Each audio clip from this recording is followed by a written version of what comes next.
I'm Carrey Frey, and this is Beth Morgan, and I thought I'd tell you a little bit about our campus before I start talking about the project. So, we are a small liberal arts college in central Kentucky.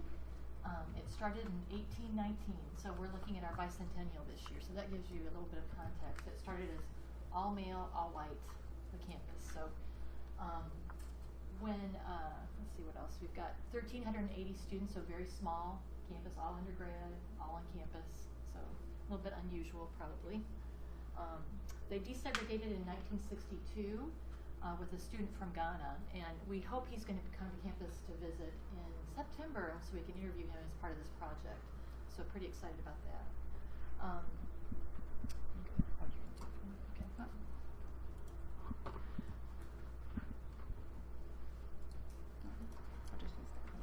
Okay. Sorry. So originally, when we first decided to work on this project, we were thinking, oh, we're going to work on all types of diversity, right?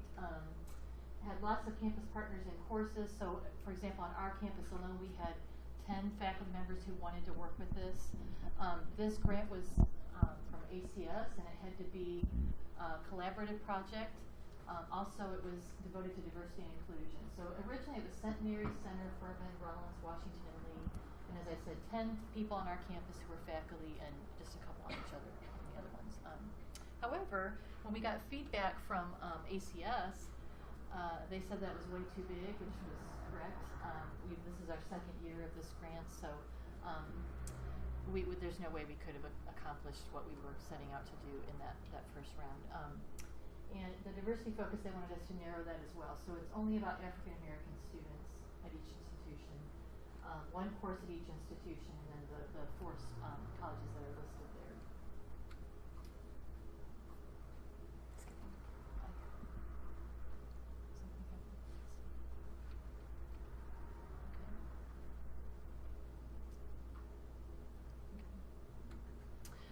So the class that worked with us at our own campus was community-based anthropology, and so just thinking a little bit about digital humanities, we are not yet putting this online. Okay, so we have been in this first phase, in the collection phase. So we're doing a lot of oral interviews, a lot of things in the archives, a little bit of working with technologies, but more kind of at the local level with Omeka and some of the research guys and things like that. So we haven't gotten to the website putting it together yet. There's 4 institutions, obviously kind of finding that information. Andrea Abrams' class was a community-based anthropology, so she worked with both on campus and then in our community with, I think it was 14 students. We also had some interns that have worked with us over the last couple of years. So last summer we had an intern all summer, and then throughout the year we've had a couple, and also some student workers who have been involved. So we've tried to involve students as much as possible with the work that we've been doing. So that's been a lot of fun, but also we'll talk a little bit about that later, some of the issues we've had with that.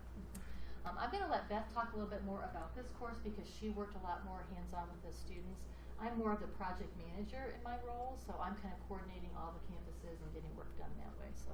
Yeah. Okay, so I'm sure Andrea, if she were here, she could do a much better job with the nuts and bolts of her class, but I'm kind of come at it from my role as the special collections librarian, how I worked with them in terms of getting what we needed for our project. So Andrea had agreed part of the terms for our grant funding was that each institution had to have at least one class taught that related to the project in some way.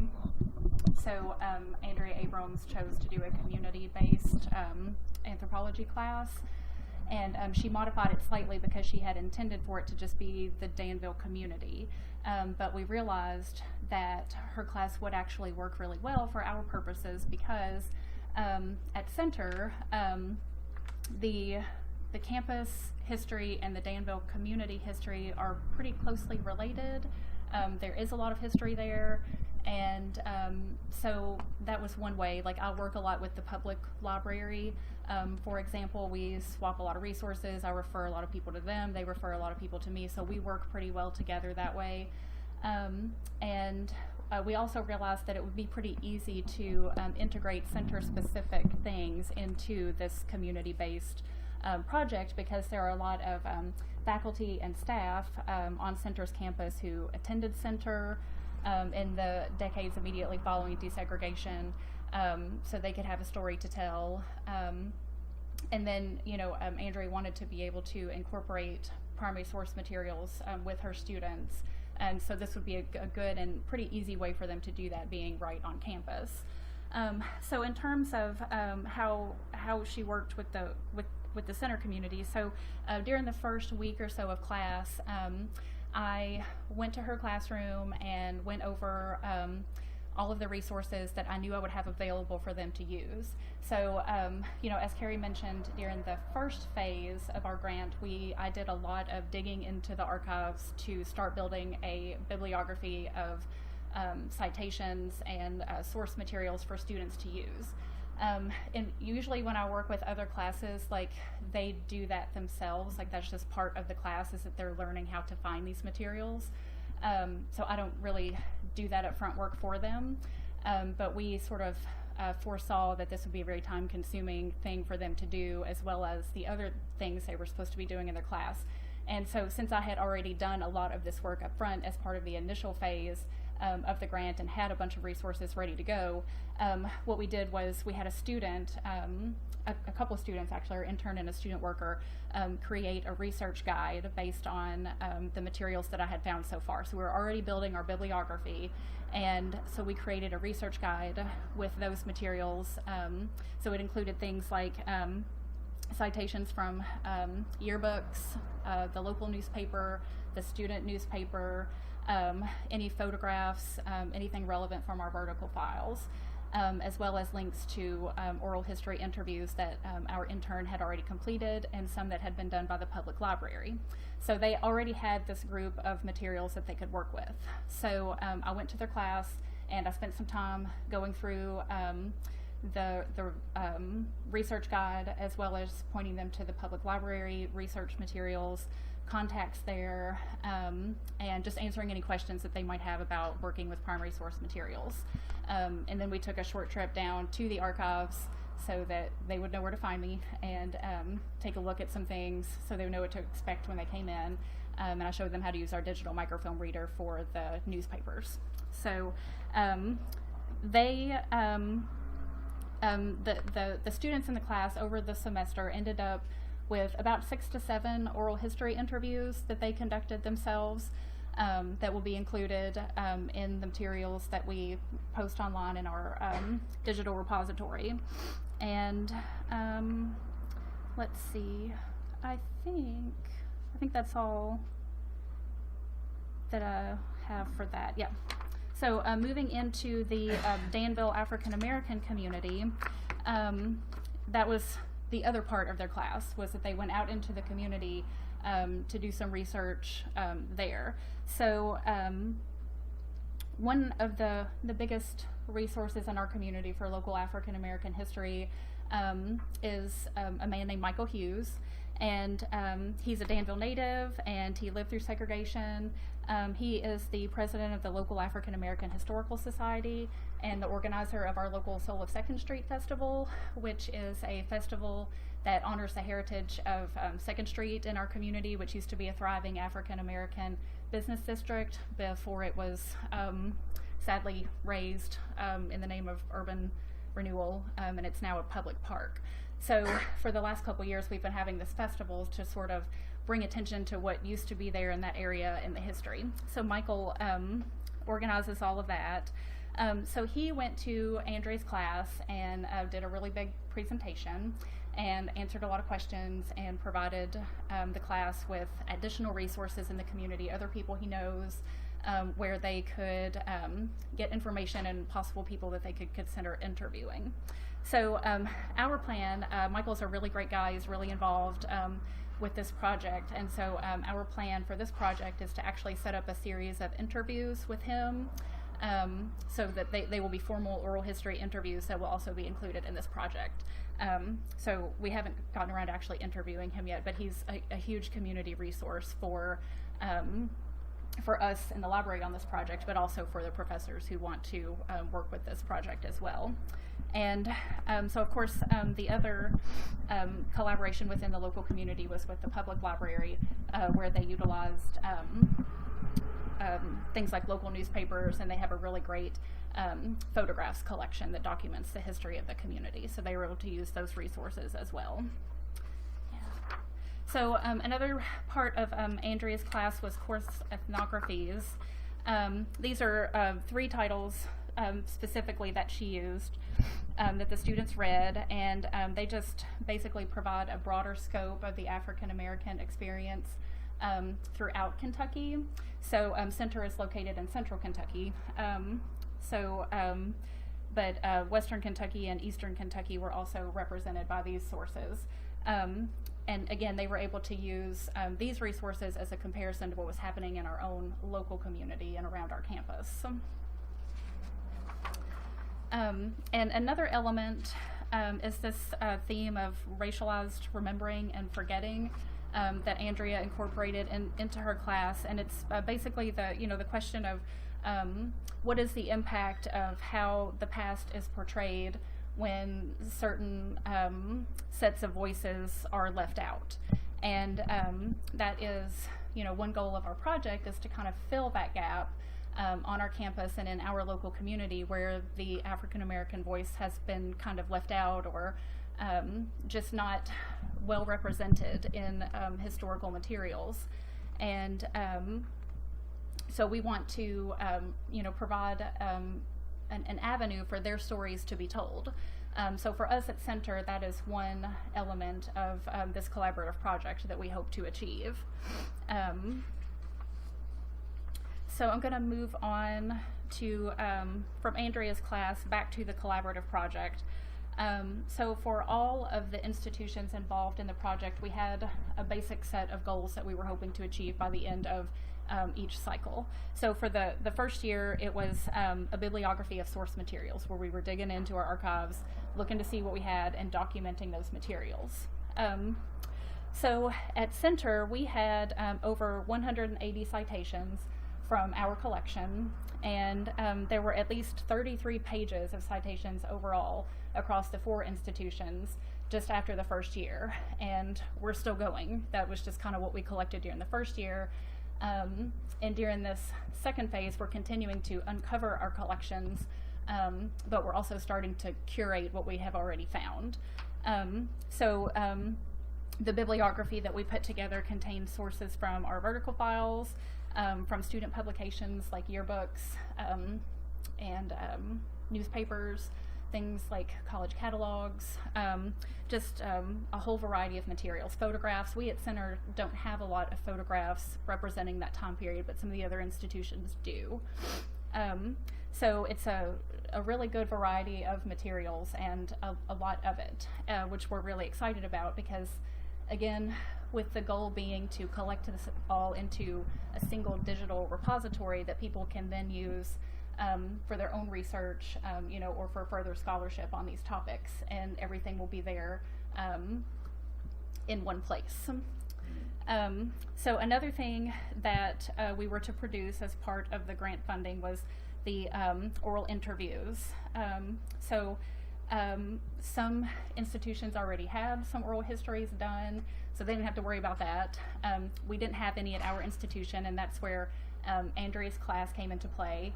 And we also had an intern who worked for us for one summer who did maybe 3 or 4 over the course of the summer. And this coming summer, we're going to have another student intern who will also be focusing on oral history interviews. So we're relying a lot on students to kind of get that done for us. So along with the oral history interviews, we had to collaborate across our institutions to make sure we had all our paperwork in order. So, we all had to make sure that we had consent and release forms, for the oral history interviews, that we had archives intake forms, that sort of thing, so that we were all on the same page, and that we knew that everyone involved was going to have permission to have these materials included in this eventual online repository. And we also, there were all these sort of levels of micro collaboration that we realized along the way, because at Center we relied heavily on the audiovisual guy in our Center for Teaching and Learning to do the actual filming of the oral history interviews. So we had, as part of the grant, each institution ordered some audio recorders. Okay. But we worked with our CTL to provide filming of these, so and then send them out for transcription. And then another thing was that the grant really wanted us to involve students. So we worked a lot with students, which again, we'll get to that. Both good and bad. So right now we're in the second phase. We have a second round of grant money that we're working with, as Beth mentioned, curating the collections that we found, but continuing to uncover. We will be traveling to the University of Richmond in June. They have a race and racism site that is really good, and we would like to kind of talk with them about how it was put together. Also, they're interested in collaborating with us on this project as well. So we're going to be planning at the very end of the cycle on that website that we're going to be putting together. And the two courses that will work with us at Center are a public history class and a race and photography class. And so we hope that some of the students we were talking about earlier, that metadata, some of that stuff that they will be maybe working with. I know Beth is concerned a little bit about that. We'll talk about that here in a minute with working with students, right? So some of the challenges, thought we would talk about those first. Working with 4 institutions as the person directing that work, it's hard with people's different schedules and things like that. Some of the things that we used to kind of get us all on the same page were Trello, in terms of like project management. That's a really easy thing to use. I really like that. We use Google Drive against the wishes of an IT department on that. But other places don't have OneDrive, and so that's what they would like us to use. But in terms of us all working together, that's what we're using. One of the things that came up with the 4 institutions, we have librarians at each institution working on it, is Zotero. We have not done this yet, but everybody submitted their bibliography to me, and I put them together, and they were all cited differently, even though I had sent this link and everything, and they were librarians, whatever. So I think from now on we will put in Zotero, and hopefully that will help a little bit. We had a lot of people that lost people on their campuses, not lost, but just people left, right, with new jobs or maternity leaves. So that kind of slowed us down a little bit different times. Institutional concerns about content. On our campus, we had a sit-in right after we got approved for this grant. And there was a lot of concern with the administration about us doing the project, feeling like we were going to bring up sore topics. We just kept going, right? And so we feel like it's really important to finish the work. I think that subsided a little bit in the last year, but that seemed to be a concern on each campus.